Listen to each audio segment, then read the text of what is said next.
Classes में सभी छात्रों का हार्दिक स्वागत है। आज की इस वीडियो के माध्यम से हम वो चीज़ पढ़ने जा रहे हैं जो सभी अध्यापक भर्ती परीक्षा के लिए महत्वपूर्ण है।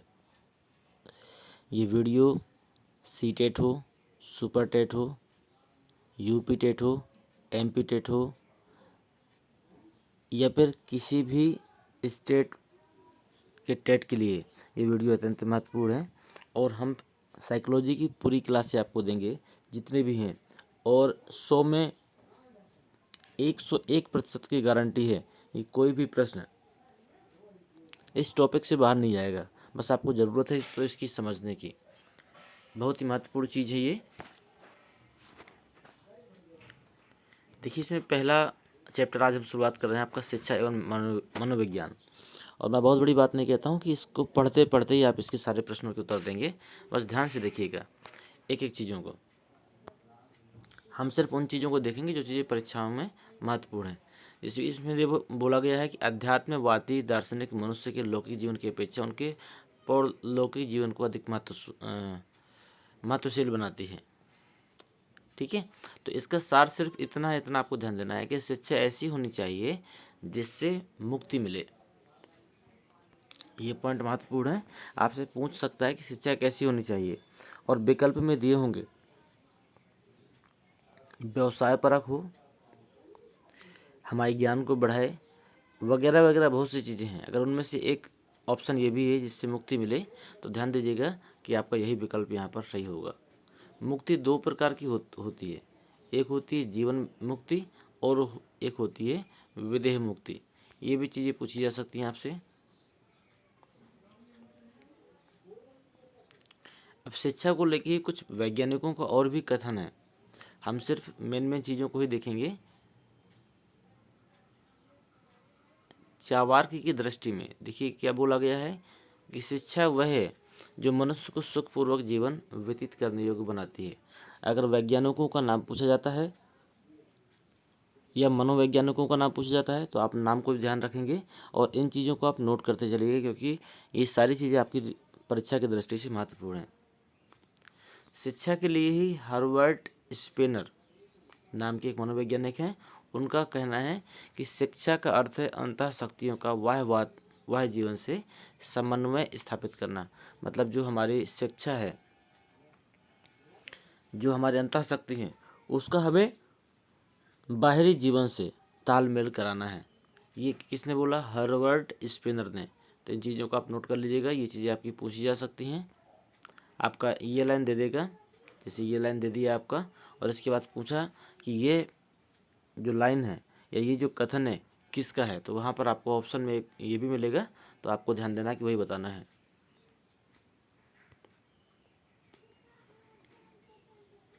इसके बाद है प्रयोजनवादी मनुष्य को सामाजिक प्राणी मानते हैं। प्रयोजनवादी जो मनुष्य होता है उसको क्या मानते हैं हम लोग? सामाजिक प्राणी मानते हैं। ये सारे प्रश्न आपके महत्वपूर्ण जो हम अंडरलाइन करते जा रहे हैं। और शिक्षा के द्वारा मनुष्य में वर्तमान समाज में अनुकूलन करने और भविष्य के समाज के निर्माण करने की क्षमता का विकास करना चाहिए। ठीक है, शिक्षा के द्वारा व्यक्ति को चाहिए कि वो वर्तमान में समाज में अनुकूलन पैदा करे और भविष्य के समाज निर्माण की क्षमता का विकास होना चाहिए। शिक्षा ऐसी हो। शिक्षा का देख लेते हैं शुरुआत कहाँ से हुआ था। शिक्षा शब्द जो है संस्कृत भाषा की शिच धातु से मिलकर बनी है। शिक्षा जो है संस्कृत भाषा की शिच धातु से मिलकर बनी है, जिसमें आ प्रत्यय लगाने पर शिक्षा तैयार हुआ है। और शिक्षा का अर्थ होता है सीखना और सिखाना। शिक्षा का अर्थ होता है सीखना और सिखाना। अतः शिक्षा का शब्द का अर्थ भी वही होगा, सीखना और सिखाने की प्रक्रिया।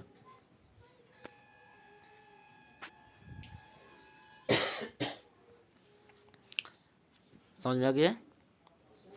जब शिक्षा का अर्थ है हमारा सीखना और सिखाना, तो शिक्षा के अर्थ भी आपका यही होगा।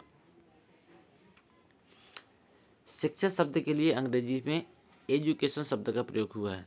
यदि हम इंग्लिश की बात करें तो ये इंग्लिश शब्द के एजुकेशन से बना है, जिसका अर्थ होता है लैटिन भाषा में एजुकेशन को लैटिन भाषा में क्या बोलते हैं? एडुकेटम या एजुकेटम। ठीक ठीक है। इसका जो अर्थ होता है ई का अर्थ होता है अंदर से, जबकि ड्यूको का अर्थ होता है आगे बढ़ाना। इसका मतलब है एजू का मतलब समझ गए आप। ई का अर्थ जब है अंदर से, मतलब अंदर से, ड्यूको को मतलब आगे बढ़ाना, मतलब अंदर से आगे के बढ़ाना, तो एजुकेशन का अर्थ क्या हो गया, अंदर से आगे बढ़ाना। या फिर जन्मजात शक्तियों को बाहर अभिव्यक्ति करना ही हमारी क्या है, शिक्षा। देखिए बहुत गहराई से पढ़ा रहे हैं, इन चीज़ों से अगर प्रश्न बनते हैं, क्योंकि अन्य जितने भी चैनल हैं, ठीक है, प्रश्न और विकल्प बनाना बड़ा आसान है, क्योंकि वो कहीं से भी आप बना सकते हैं, कॉपी पेस्ट कर सकते हैं।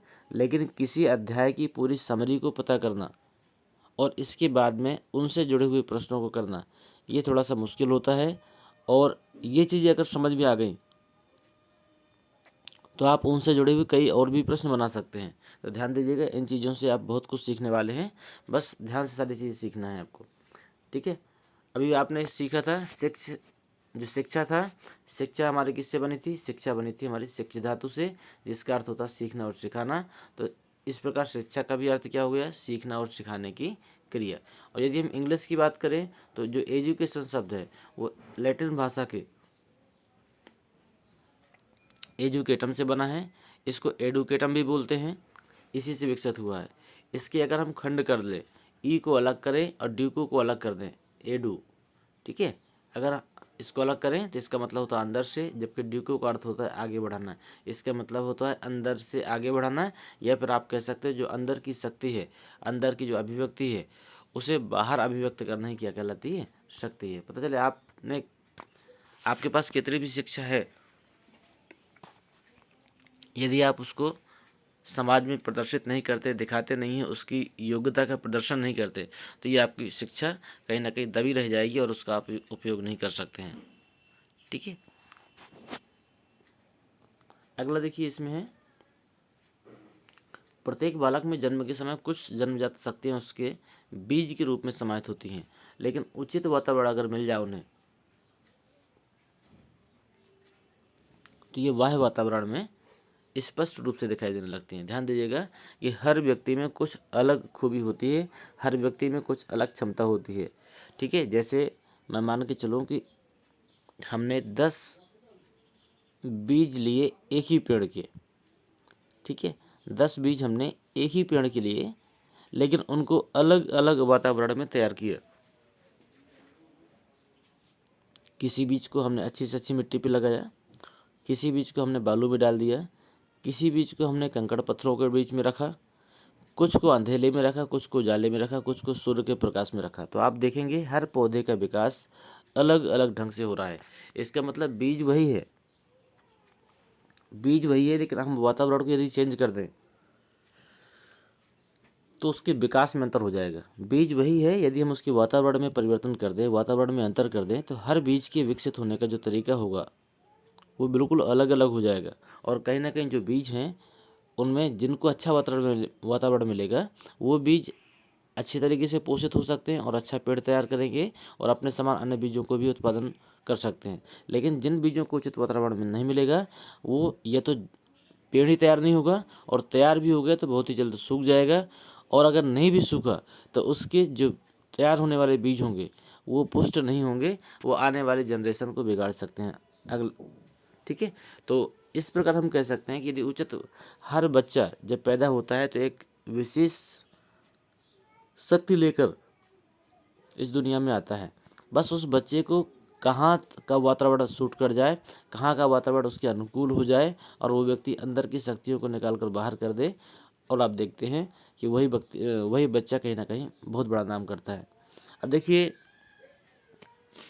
थोड़ा सा 1 मिनट हम चर्चाएं करेंगे। हम भी जानते हैं और आप भी जानते हैं कि वर्तमान में हमारे देश के प्रधानमंत्री एक बहुत ही गरीब घराने के व्यक्ति थे, लेकिन कहीं ना कहीं उस व्यक्ति ने आरएसएस के माध्यम से जुड़कर बचपन से ही अपनी अंदर जो प्रतिभा थी उसको निखारने का प्रयास किया है। धीरे धीरे वो अपने आप को समाज के सामने लाए, समाज ने उनको पहचाना, उन्होंने समाज को पहचाना, धीरे धीरे राजनीति में आए। आज आप स्वयं देख पा रहे हैं कि एक ऐसा व्यक्ति जो कि बहुत ही निम्न वर्गीय परिवार से है, बहुत ही गरीब घराने का है, लेकिन आज वो हमारे देश का प्रधानमंत्री है, और एक ऐसा सशक्त प्रधानमंत्री जिसे हर देश के बड़े से बड़े लीडर भी सल्यूट करते हैं।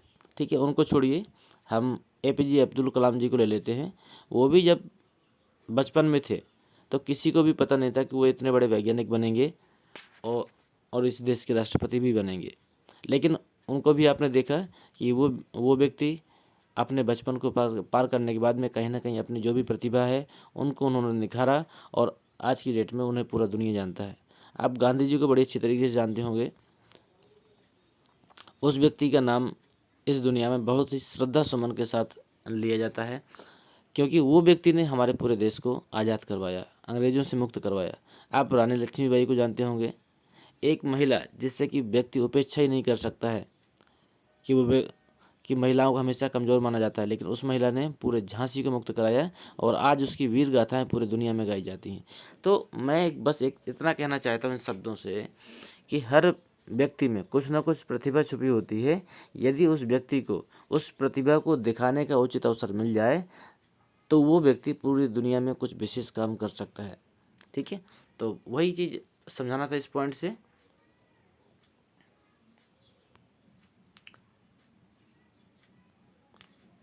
ठीक है, ये पॉइंट पहले भी आ चुका था। शिक्षा वह जो मुक्ति दिलाए, शंकराचार्य जी के द्वारा ये बात बोली गई थी। शिक्षा वह है जो मुक्ति दिलाए। यदि प्रश्न आता है तो आप ध्यान दीजिएगा, शंकराचार्य जी ने ये चीज़ बोली थी कि शिक्षा वह है जो मुक्ति दिलाए। स्वामी विवेकानंद जी ने बोला है कि मनुष्य की अंतर्निहित पूर्णता को, मतलब अंतर्निहित जो शक्ति है, जो शिक्षा जो आपने ग्रहण की है, जो अपने अंदर क्वालिटी है, उसको अभिव्यक्त करना वही क्या है, शिक्षा।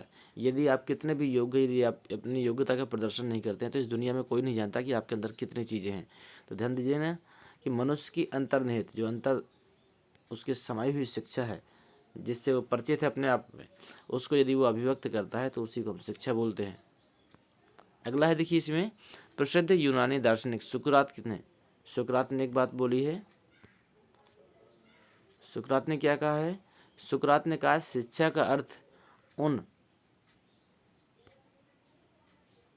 सर्वमान्य विचारों को विकसित करना है जो प्रत्येक मनुष्य के मस्तिष्क में विलुप्त है। इस पॉइंट को समझिए। सुकरात जो बहुत बड़े दार्शनिक थे, आपने भी पढ़ा होगा, और कक्षा 10वीं में अभी तक था, लेकिन अब ये पाठ हट चुका है नए सिलेबस के अनुसार। तो सुकरात की कहानी थी। सुकरात एक ऐसे व्यक्ति थे जो देखने में बहुत ही बदसूरत थे। बहुत ही बदसूरत होने की वजह से उन्हें बचपन से ही उचित शिक्षा नहीं मिल पाई।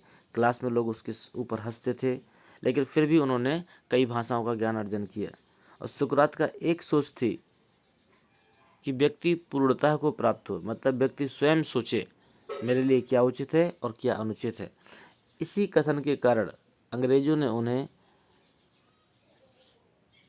ऐसा स्वीकार कर लिया था कि ये व्यक्ति लोगों को भ्रमित कर रहा है, और उसको मृत्युदंड दे दिया गया था। उसको जहर का प्याला देके ख़त्म कर दिया था। लेकिन सुकरात के जाने के बाद भी उसके जो विचार थे उन्हें लोगों ने पसंद किया, और उसी के अनुसार आज साइकोलॉजी का जन्म हुआ है, जिसे आज हम लोग पढ़ रहे हैं। ठीक है, साइकोलॉजी की शुरुआत ही सुकरात के समय से लगभग हुई थी, क्योंकि उन्होंने ही कहा था कि जब तक मनुष्य अपनी अंदर की विचारों को खुलकर सामने नहीं लाता है, व्यक्ति सही और गलत की पहचान नहीं करता है, तब तक हमारा राष्ट्र विकसित नहीं हो सकता है। ठीक है, तो सुकरात ने क्या बोला यहाँ पर कि शिक्षा का अर्थ उन सर्वमान्य विचारों को विकसित करना है, मतलब उन सभी विचारों को विकसित करना है जो मनुष्य के मस्तिष्क में विलुप्त है। ठीक है, कई विचार ऐसे भी होंगे जो हमारे मस्तिष्क में विलुप्त हो चुके हैं, तो हमें कोशिश करना है कि उनको भी हम विकास करें। अरस्तु, इन्होंने बोला है, क्या बोला है? स्वस्थ शरीर में स्वस्थ मस्तिष्क का निर्माण होता है। देखिए, ये जितने भी पॉइंट हैं, जितने भी मनोवैज्ञानिक हैं, इनकी जो हम लोग कथन बोल रहे हैं, तो सभी बच्चे प्रयास करें, इनको आप लिखते चलिए।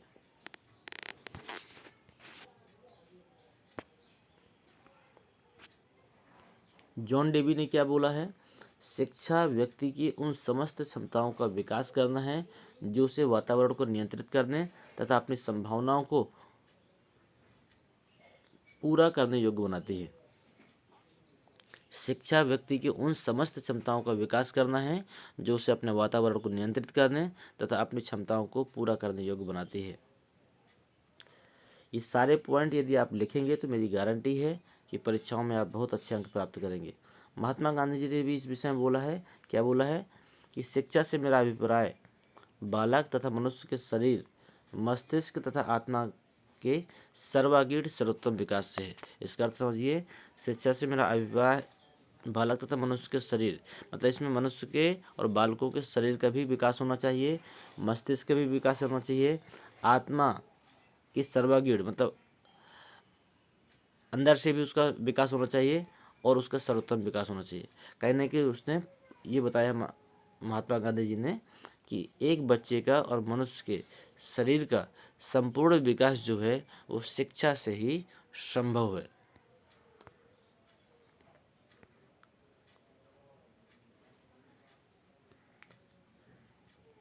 एक लाइन ये भी आई है, शिक्षा मानव व्यवहार का परिशोधन है।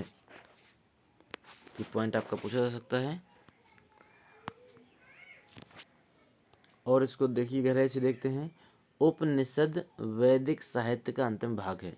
जो उपनिषद आप लोग नाम सुने होंगे, जिसका विषय क्या है, दर्शन, और दर्शन का विषय क्या है, तत्व मीमांसा। और तत्व मीमांसा के अंतर्गत आते हैं ईश्वर या आत्मा, जीव और जगत, ये तीनों आते हैं। मतलब हमारा साइकोलॉजी का जन्म कहाँ से हुआ है, वो दर्शन शास्त्र से हुआ, हम ये कह सकते हैं।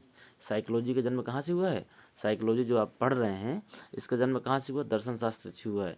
और दर्शन शास्त्र कहाँ पर है, उपनिषद का जो अंतिम भाग है। तो हम कह सकते हैं कहीं ना कहीं हमारे पुराणों में भी साइकोलॉजी पहले से थी। पुराणों में भी साइकोलॉजी का विषय बात हुई है। और साइकोलॉजी का जो अंतिम भाग है उसका नाम क्या दिया गया है, दर्शन। और दर्शन का जो विषय है वो तत्व मीमांसा है। और तत्व मीमांसा में कौन कौन सी चीज़ें आती हैं, ईश्वर, आत्मा, मतलब इनकी विषय में बात होती है, जीव की बात होती है और जगत की भी बात आती है। तो ये पूछा जा सकता है प्रश्न कि तत्व मीमांसा के तत्व कौन कौन से हैं, या इसके अंतर्गत कौन कौन से तत्व आते हैं। एक ऑप्शन ईश्वर, आत्मा, दूसरा जीव, तीसरा जगत, चौथा हो सकता है इनमें से चारों वही होंगी आपकी। तो हम इस प्रकार कह सकते हैं कि मनोविज्ञान का जन्म जो है कहाँ से हुआ था, दर्शन से हुआ था।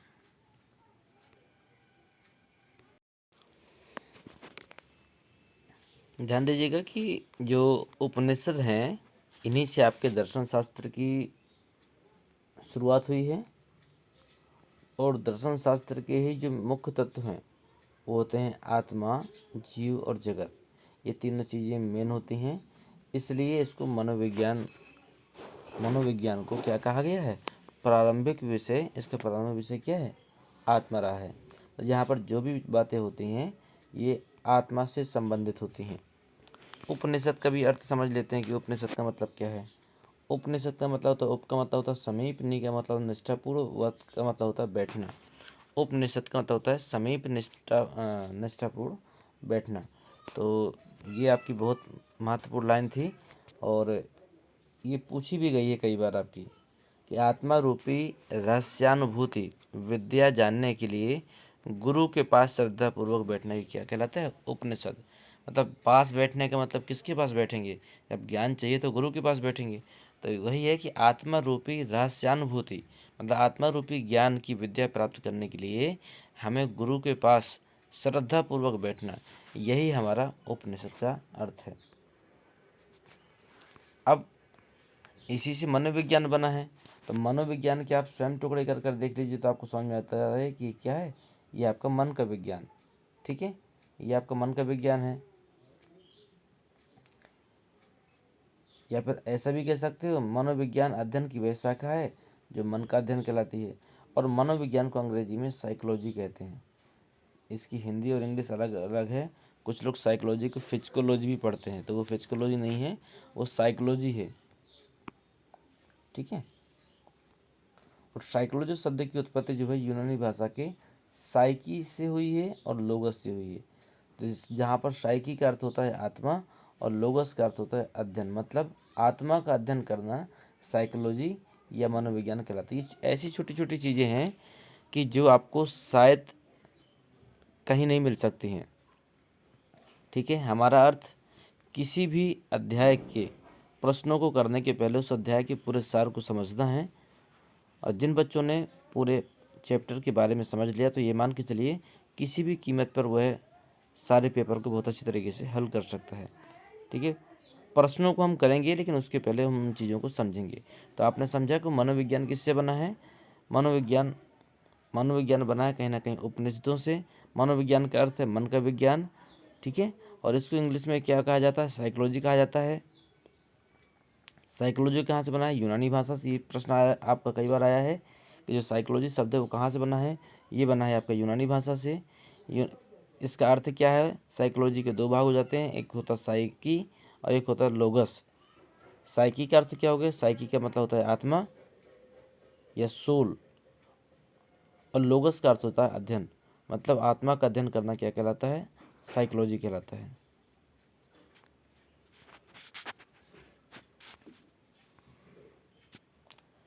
प्रारंभ में मनोविज्ञान दर्शन शास्त्र का अंग था, लेकिन दर्शन शास्त्र से अलग होने के प्रयास में मनोविज्ञान के अर्थ में कई बार परिवर्तन हुआ है।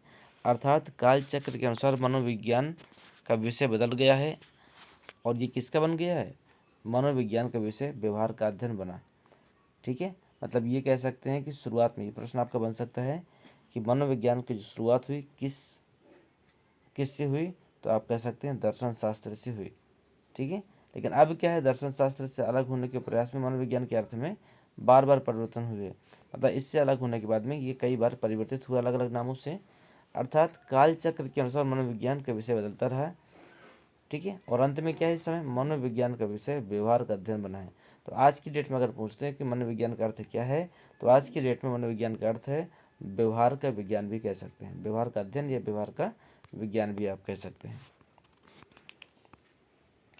अभी अलग अलग जो विचारक थे उन्होंने अलग अलग बात कही है, जरा इसको एक बार समझ लेते हैं।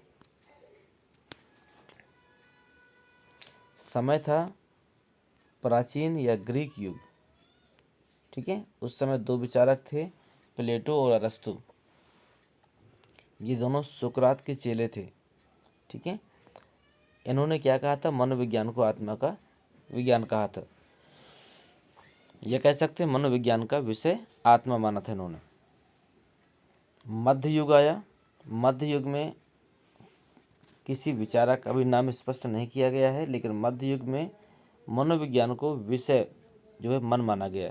ये कह सकते हैं मनोविज्ञान को मन का विज्ञान माना गया। कब, मध्य युग में। तो आपसे काल और युग नहीं पूछे जाते हैं, आपसे सीधे सीधे मत पूछे जाते हैं। ठीक है, आधुनिक युग आया। यहाँ पर विलियम जेम्स, विलियम वुड और जेम्स सली, ये आपके तीन वैज्ञानिक हैं, मनोवैज्ञानिक। इन्होंने मनोविज्ञान का विषय क्या माना है, चेतना माना है। ठीक है, हालांकि ये चीज़ें पूछी नहीं गई हैं। आधुनिक युग वाला समकालिक का पूछा गया है, ये आपके बहुत ही इंपॉर्टेंट है। समकालिक में बीएफ स्किनर, पावलाव, वुडवर्थ, वाटसन, ये आपके मोस्ट इम्पोर्टेंट है, मोस्ट इम्पोर्टेंट है। इनके अनुसार जो माना गया है, इन चारों ने, मतलब चारों मनोवैज्ञानिकों ने एक ही चीज़ मानी है, मनोविज्ञान को व्यवहार का विज्ञान माना गया है इनके अनुसार। ठीक है, आपकी कौन कौन सी चीज़ इसमें पूछी जा सकती है, हम आपको बता देते हैं। एक तो ये पहला पूछा जा सकता है कि प्राचीन युग में मनोविज्ञान को क्या माना गया है, या मनोविज्ञान का विषय क्या था, तो आत्मा था। और एक ये पूछा जाता है कि मनोविज्ञान का जो विषय था व्यवहार का विज्ञान, या फिर मनोविज्ञान को व्यवहार का विज्ञान माना जाता है किसके अनुसार। तो ध्यान दीजिएगा कि चार के चारों आपके एक ही चीज़ मानते हैं, तो इसमें से किसी का भी नाम दिया गया हो आप उसी में टिक करेंगे। ठीक है, उम्मीद करते हैं चीज़ें समझ में आ गई होंगी। पहला युग था प्राचीन या ग्रीक युग, दूसरा था मध्य युग, तीसरा था आधुनिक युग, चौथा समकालिक मनोवैज्ञानिक। ठीक है, इसीलिए कहा गया कि मानव जाति के ज्ञान में वृद्धि के साथ साथ मनोविज्ञान के अर्थ में भी कई बार परिवर्तन हुआ है। आपने भी देखा कि कई बार इसका नाम चेंज किया, किसी ने मन के अनुसार मान लिया, किसी ने किसी और बात पे मान लिया। आप इस ग्राफ को देखिए कि शुरुआत में आत्मा के अनुसार था, फिर मन के अनुसार था, फिर चेतना के अनुसार था, फिर व्यवहार के अनुसार था। ठीक है, अगर हम आत्मा को एस माने, ठीक है, मन को हम एम माने, चेतना को सी माने, व्यवहार को वी माने, इस तरह भी आप कुछ याद कर सकते हैं।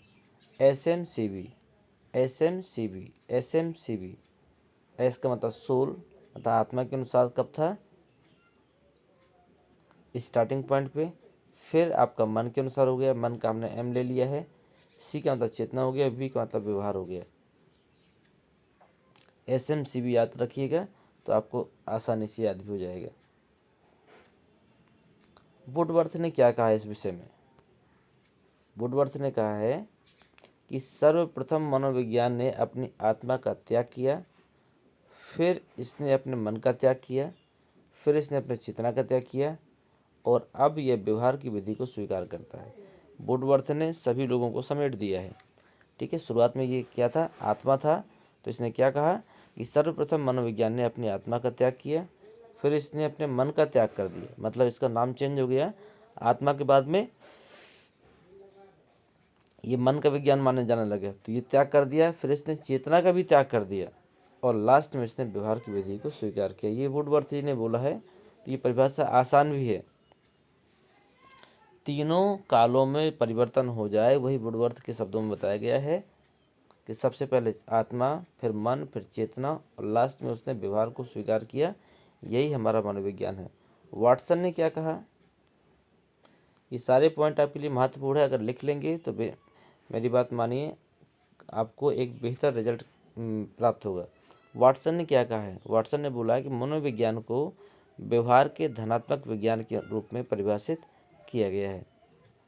ये वाटसन का कहना है। मैकडूगल ने क्या बोला है? मैकडूगल कहते हैं कि मनोविज्ञान जो है आचरण एवं व्यवहार का यथार्थ विज्ञान है। मैकडूगल कहते हैं कि मनोविज्ञान जो आचरण और व्यवहार, इन दोनों का ये यथार्थ विज्ञान है।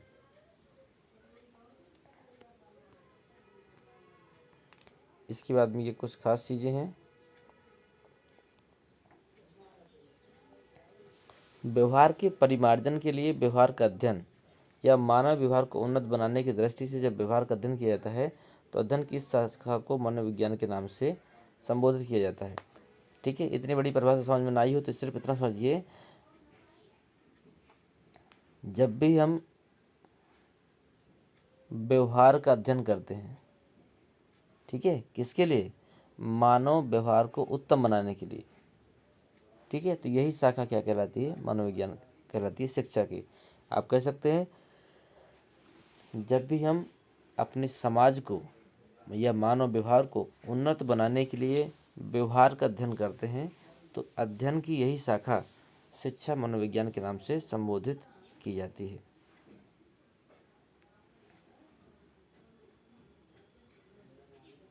देखिए, इसने बोला है मनोवैज्ञानिक कार्ल का मत है कि शिक्षा और मनोविज्ञान के सर्वप्रथम व्यवस्थित सिद्धांतों में से एक प्लेटो का भी था। प्लेटो वही है, प्लेटो और अरस्तु ये दोनों आपके सुकरात के चेले थे।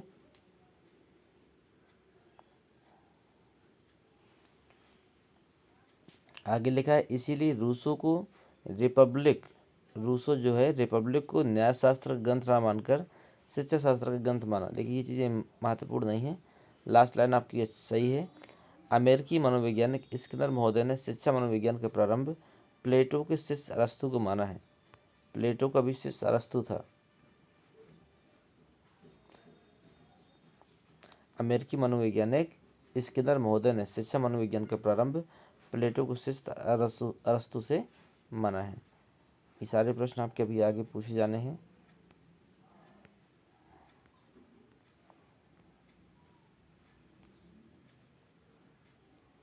इसमें आपकी महत्वपूर्ण चीज़ें वास्तव में शिक्षा। यहाँ से देखिएगा, अमेरिका की national society of college teachers of education, ये आपकी पूछी जा सकती है कि national society of college teachers of education ये कहाँ की संस्था है? तो ये कहाँ की? अमेरिका की है। इस संस्था के प्रयास से 20वीं शताब्दी में शिक्षा मनोविज्ञान को एक स्वतंत्र विषय के रूप में मान्यता प्राप्त हुई। मतलब 20वीं शताब्दी में ये जो विषय है एक स्वतंत्र विषय के रूप में सामने आया और लोगों ने इसका अध्ययन शुरुआत कर दिया। इसके अंतर्गत में कुछ वैज्ञानिक भी रहे हैं, जिसमें से एक वैज्ञानिक है अभ्यास एवं त्रुटि के सिद्धांत के अनुसार जो थे एडवर्ड थॉर्नडाइक को प्रथम शैक्षिक मनोवैज्ञानिक माना जाता है। अभ्यास एवं त्रुटि के सिद्धांत पे, मतलब जब व्यक्ति अभ्यास करता है तो उससे कुछ ना कुछ त्रुटियां भी होती हैं, उससे भी वह बहुत कुछ सीखता है। तो ये जो सिद्धांत है किसने दिया था? थॉर्नडाइक का सिद्धांत था। क्योंकि इन्होंने अपनी पुस्तक शिक्षा मनोविज्ञान में, तो ये भी पूछा जा सकता है थॉर्नडाइक की पुस्तक का क्या नाम था? शिक्षा मनोविज्ञान में अधिक व्यवस्थित ढंग से शिक्षा मनोविज्ञान पर चिंतन प्रारंभ किया और 20वीं शताब्दी में शिक्षा मनोविज्ञान स्पष्ट रूप से कहलाया। तो आप इतना ध्यान रखिएगा इसमें कि अभ्यास एवं त्रुटि का जो सिद्धांत है वो किसने दिया था? थॉर्नडाइक का था। इतनी चीज़ें इससे महत्वपूर्ण है। और लास्ट में एक पॉइंट ये भी देखिएगा, शिक्षा मनोविज्ञान व्यवहार के परिमार्जन के विज्ञान है। यहीं से ये चैप्टर ख़त्म होता है। इससे ज़्यादा इस टॉपिक से कुछ भी नहीं पूछा जाएगा, 100% इसकी गारंटी है। अभी 4 पॉइंट हैं, अगर आप ना लिख पाए हों ऊपर तो आप इसको लिख लीजिए। मनोविज्ञान का विषय चेतना, ये किसने कहा था? विलियम जेम्स ने। मनोविज्ञान का विषय आत्मा किसने कहा था? प्लेटो में सबसे पहले यही कहा गया था। साइकी और लोगस शब्द किससे बना है? ठीक है, कहाँ के शब्द हैं ये? साइकी और लोगस, ये दोनों आपके यूनानी शब्द हैं। मनोविज्ञान आचरण एवं व्यवहार का यथार्थ विज्ञान है। ये मैकडूगल ने बोला था। नेशनल सोसाइटी ऑफ एजुकेशन ने आपसे पूछा था अभी कहाँ की है? ये अमेरिका की है। तो यहाँ तक आपने इस अध्याय को पूरा किया। अब हम लोग प्रश्न उत्तरों की तरह चलते हैं। कुछ में आपको निशान दिख रहे होंगे लेकिन कोई बात नहीं है। इसमें पहला प्रश्न है आपका, शिक्षा मनोविज्ञान नामक पुस्तक किस मनोवैज्ञानिक द्वारा लिखी गई है? तो सबसे लास्ट में हमने आपको बताया है बीच में कि शिक्षा मनोविज्ञान नामक पुस्तक जो है वो थॉर्नडाइक द्वारा लिखी गई है। किसके द्वारा लिखी गई है? थॉर्नडाइक द्वारा लिखी गई है। इसका ऑप्शन नंबर बी बिल्कुल सही होगा। ठीक है। शिक्षा क्या है? शिक्षा एक जीवन पर्यंत चलने वाली प्रक्रिया है, ये तो आपको पता ही होगा। तीसरा है आपका, राष्ट्रीय जीवन में शिक्षा का क्या कार्य है? राष्ट्रीय जीवन में शिक्षा क्या कार्य है? तो राष्ट्रीय शिक्षा का मतलब अंतर्राष्ट्रीय तो हो ही नहीं सकती है। वाणिज्य का कोई मतलब ही नहीं निकलता है। विवेक कोई मतलब नहीं है। तो इसमें एक ही बचता है, राष्ट्रीय का मतलब आप राष्ट्रीय से ही समझ लीजिए, राष्ट्रीय संस्कृति की एकता को बनाए रखना।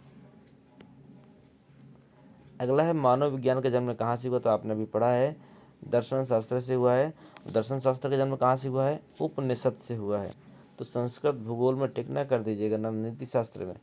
ठीक है, आपको पता है कि अभी हमने पढ़ा था उपनिषदों से दर्शन का जन्म हुआ है, ये दर्शन शास्त्र का हुआ है, और दर्शन शास्त्र से ही मनोविज्ञान का जन्म हुआ है। शिक्षा मनोविज्ञान एक स्वतंत्र विषय के रूप में है, मैंने लास्ट में बताया 20वीं शताब्दी में। आप प्रथम आधुनिक शिक्षा मनोवैज्ञानिक, आधुनिक में आपका थॉर्नडाइक का ही नाम आता है। मुक्ति कितने प्रकार की होती है? 2 प्रकार की, आपने शुरू में ही पढ़ा था। आपने शुरुआत में पढ़ा था, मुक्ति 2 प्रकार की होती हैं, और याद भी होगा। यदि याद है तो आप कमेंट बॉक्स में बताइए, नहीं याद है तो चलिए मैं बता देता हूँ। एक होता है जीवन मुक्ति, एक होता है आपका जीवन मुक्ति, और दूसरा होता है विदेह। विदेह,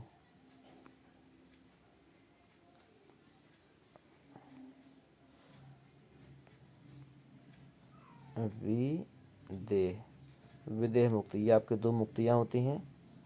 एजुकेटम शब्द कहाँ से हुआ? ये तो लैटिन शब्द से हुआ है, इंग्लिश वर्ड जो है।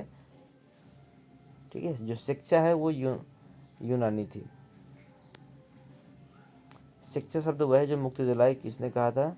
शंकराचार्य जी ने कहा था। ये शिक्षा शब्द वह है जो आपको मुक्ति दिलाए, ये शंकराचार्य जी के कथन थे। उपनिषद किसका विषय है? दर्शन का विषय है। उपनिषद किसका विषय है? दर्शन का विषय है। आपने भी पढ़ा होगा कि उपनिषद के अंतिम सोपान में क्या है? ये दर्शन की जिक्र हुआ है आपका। दर्शन का विषय क्या है? आत्मा है, ये भी आपने पढ़ाई है। तो मुझे लगता है सब कुछ आपसे बन रहे होंगे। दर्शन का विषय क्या? आत्मा भी है और जीव भी है, जगत भी है, तीनों चीज़ों को लिए गया है।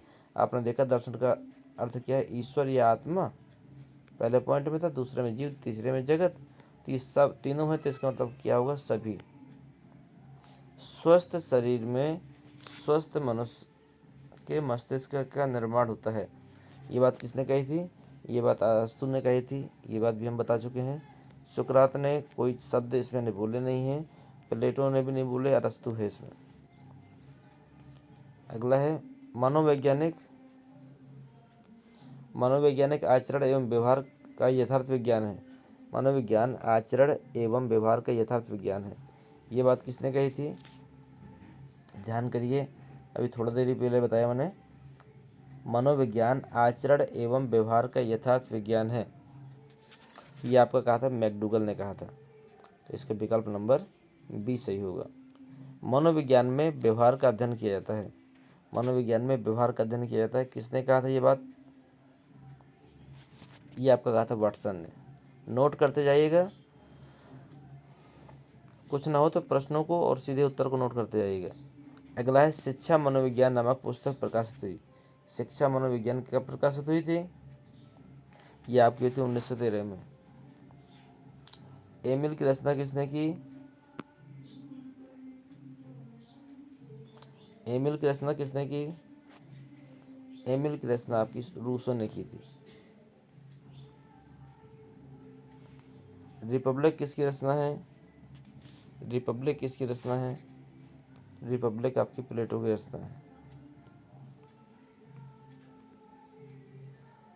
रूसो के अनुसार रिपब्लिक का अर्थ यह विषय क्या था? रिपब्लिक के विषय थे शिक्षा।